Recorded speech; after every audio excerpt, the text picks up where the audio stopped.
안녕하세요. 매일 묵상. 오늘은 시편 49편 5절부터 12절 말씀입니다. 오랜만에 매일 묵상 찾아오죠. 설은 잘 보내셨는지 모르겠어요. 오늘 시편 49편은 기억나실지 모르겠는데 우리가 1절부터 4절을 이미 봤죠. 재물과 삶에 대한 올바른 자세를 가르치기 위한 지혜 시입니다. 지혜가 무엇인지 기억나시나요? 지혜는 올바른 현실 인식, 현실을 능숙하게 대처하는 기술이기도 합니다. 무슨 말이냐면 이런 거예요. 내가 뭐 기분 나빠가지고 내가 싫어하는 사람 막 때리고 있었어요. 뭐 이게 이제 내가 분풀이도 되고 막 이게 지혜로운 거라고 생각할 수도 있잖아요. 사실 바로 옆에 경찰이 있었던 거야. 근데 그걸 내가 모르고 있었던 거죠. 혹은 인식하지 못하고 있었어요. 그럼 나는 어리석은 거죠. 그냥 나쁜 거죠. 사람 때리니까 나쁜 거기도 하지만 나쁠 뿐만 아니라 어리석은 것이기도 합니다.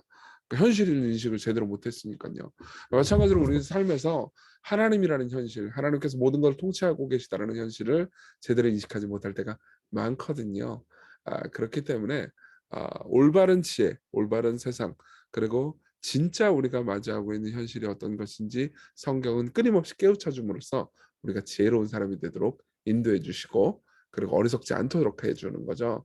그래서 결국은 10절에서 우리가 좀 이따 보겠지만은 지혜 있는 사람도 결국 죽는다. 그렇기 때문에 부요에 대해서 어떻게 생각해야 되느냐, 이 세상의 재물에 대해서 어떻게 생각해야 되느냐를 이제 말해 주려고 합니다. 먼저 말씀 읽어 드릴게요. 5절부터 읽어 드립니다. 죄악이 나를 따라다니며 나를 애워싸는 환난의 날을 내가 어찌 두려워하랴. 자기의 재물을 의지하고 부유함을 자랑하는 자는 아무도 자기의 형제를 구원하지 못하며 그를 위한 속전을 하나님께 바치지도 못할 것은 그들의 생명을 속량하는 값이 너무 엄청나서 영원히 마련하지 못할 것입니다. 그가 영원히 살아서 죽음을 보지 않을 것인가? 그러나 그는 지혜 있는 자도 죽고 어리석고 무지한 자도 함께 망하며 그들의 재물은 남에게 남겨두고 떠나는 것을 보게 되리로다. 그러나 그들의 속생각에 그들의 집은 영원히 있고 그들의 거처는 대대에 이르리라 하며 그들의 토지를 자기 이름으로 부르도다. 네, 말씀 한번 좀 살펴보죠. 여기서 죄악이 나를 따라다니며, 이거는 좀 약간 번역이 안 좋은 것 같습니다. 그러니까 나쁜 사람이, 여기서 죄악이라고 번역된 사람은 악한 사람이라고 번역하는 것이 더 낫습니다. 악한 자가 나를 따라다니며 나를 에워싸는 환난의 날을 내가 어찌 두려워하랴. 무슨 말이냐면 아마 이 시는 가난한 사람들이 핍박받고 부유한 사람들한테 고통당하는 현실을 보면서 굉장히 안타까워하고 있는 것 같아요. 근데 두려워하지 않겠다, 이렇게 마음을 먹고 있는 거죠. 왜 그러냐? 재물을 의지하고 부유함을 자랑하는 사람은 사실은 아무도 자기의 형제를 여기서 구원하지 못함이라고 번역됐는데 사다, 이렇게 저기 보는 게 낫습니다. 그를 위한 속전을 하나님께 바치지도 못할 것은 그들의 생명을 속량하는 값이 너무 엄청나서 영원히 마련하지 못할 것입니다. 이게 무슨 말인지 설명해 드릴게요. 보세요. 고대 이스라엘에는 이런 제도가 있었어요. 일종의 보석금 제도가 있었어요. 보석금 뭐예요? 그러니까 돈이 좀 있으면은 어, 좀 잘못을 했다 하더라도 감옥에 좀 있다가 풀려 나올 수 있는 돈을 이제 내므로써 무언가 이제 물을 걸 내므로써 사는 그런 제도였죠.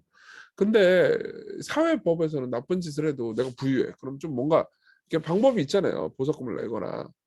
그리고 여러분들 입장에서는 요즘 거의 고대 이스라엘처럼 미개한 시대라고, 그렇죠? 요즘 같은 법치 국가에서는 안 그렇습니다라고 생각할 수 있지만 여러분 꼭 그렇지만은 또 않습니다. 여러분 돈이 많고 힘이 강한 사람들을 보십시오. 아주 대규모의 변호사 한 명도 아니에요. 변호인단을 꾸리잖아요. 제일 똑똑하고 공부 제일 많이 한 변호인단을 꾸려가지고 그들에게 어마어마한 돈을 주고 잘 변론을 받도록 해가지고 결국은 재판에서 유리한 지점으로 가잖아요. 우리 이거 잘 알고 있지 않습니까? 우리 삶에서 우리는 아니 뭐 좀 어려운 일도 많고 그래도 이 세상에 정의롭지 않나 이렇게 생각할 수 있지만 우리 이미 알고 있습니다. 어느 정도 부유한 사람이 어느 정도 유리하다는 걸요. 상당히 유리하기도 하다는 걸요. 근데 하나님한테는 보석금이 안 통한다니까요. 예. 이렇게 얘기하는 거예요. 죽으면 하나님 앞에 서게 될 건데 하나님 앞에 보석금이요.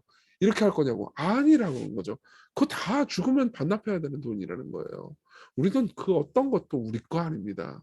그러니까 하나님 앞에 낼 보석금 같은 거 없어요. 속량하는 값이 너무 엄청나서 감히 낼 수 없습니다.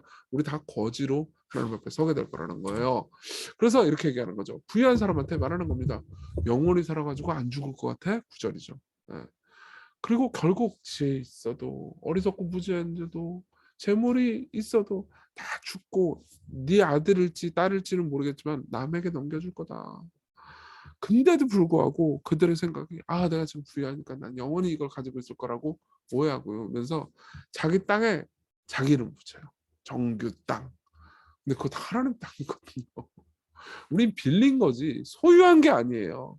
여러분들은 청직이지 여러분들 거 아닙니다. 그죠? 저도 마찬가지겠죠. 그러니까 사실은 이 재물을 의지하는 게 얼마나 어리석습니까? 6절에 자기의 재물을 의지하고 부유함을 자랑하는 것이 얼마나 어리석습니까? 이걸 깊이 기억하십시오. 그리고 우리 적용을 한번 해봅시다. 첫째로는 자 지혜의 귀를 기울여 봅시다. 죽음은 우리가 소중히 여기는 보물을 몽땅 앗아갈 겁니다. 돈도 앗아갈 거예요. 땅도 앗아갈 겁니다. 부동산, 뭐 비트코인 다 앗아갈 겁니다. 그렇죠? 심지어 내가 사랑하는 사람도 앗아갈 겁니다. 예. 내가 이정규는 시건교회를 너무 좋아하거든요. 이정규와 시건교회를 결국 분리시켜 놓을 겁니다. 죽음은요. 이런 방식으로 우리는 죽음을 내가 가지고 있지만 내가 삶에서 가지고 있는 것들이 있긴 하지만 죽음이 모든 것을 가져갈 거라는 것을 생각해야 됩니다.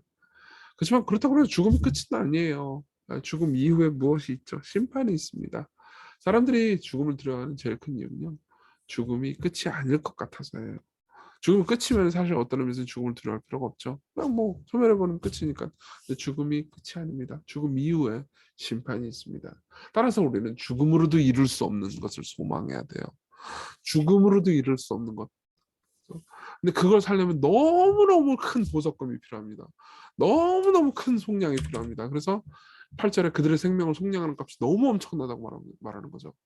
근데 이 속량은 너무너무 비싸요. 그래서 우리가 가지고 있는 모든 걸 주어도 전혀 살 수가 없습니다. 택도 없어요. 그래서 하나님께서 어떻게 하셨는지 아십니까? 공짜로 주셨죠. 우리의 보석금을 대신 지불하신 그리스도를 봅시다. 갈라디아서 3장 13절에 이렇게 말합니다.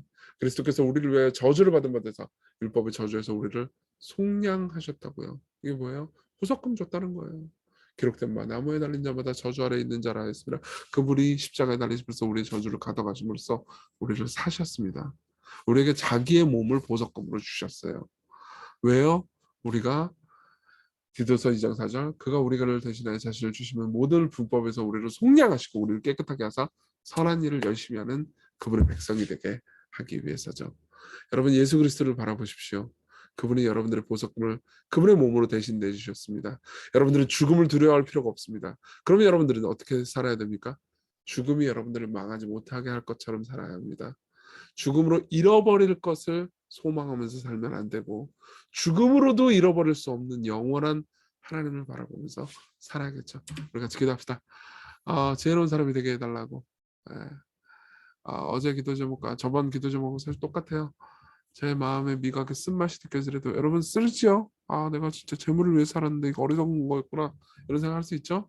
하나님의 지혜를 받아들이고 성장하게 해달라고. 그리고 우리의 영원한 지혜이신 우리의 속량이신 예수님을 보면서 그분의 삶을 따르고 오늘도 그분의 삶을 따라 살 수 있도록 인도해 달라고 같이 우리 기도합시다.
기도하겠습니다. 자비로우신 주님,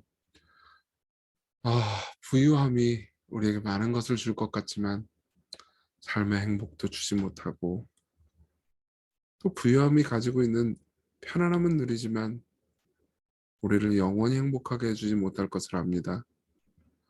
그러나 지금 우리의 모든 것을 사신 예수 그리스도 안에서 즉시 행복해질 수 있다는 것을 깨닫고 그리스도께로 마음을 돌이킬 수 있도록 우리를 인도해 주세요. 예수님 이름으로 기도했습니다. 아멘.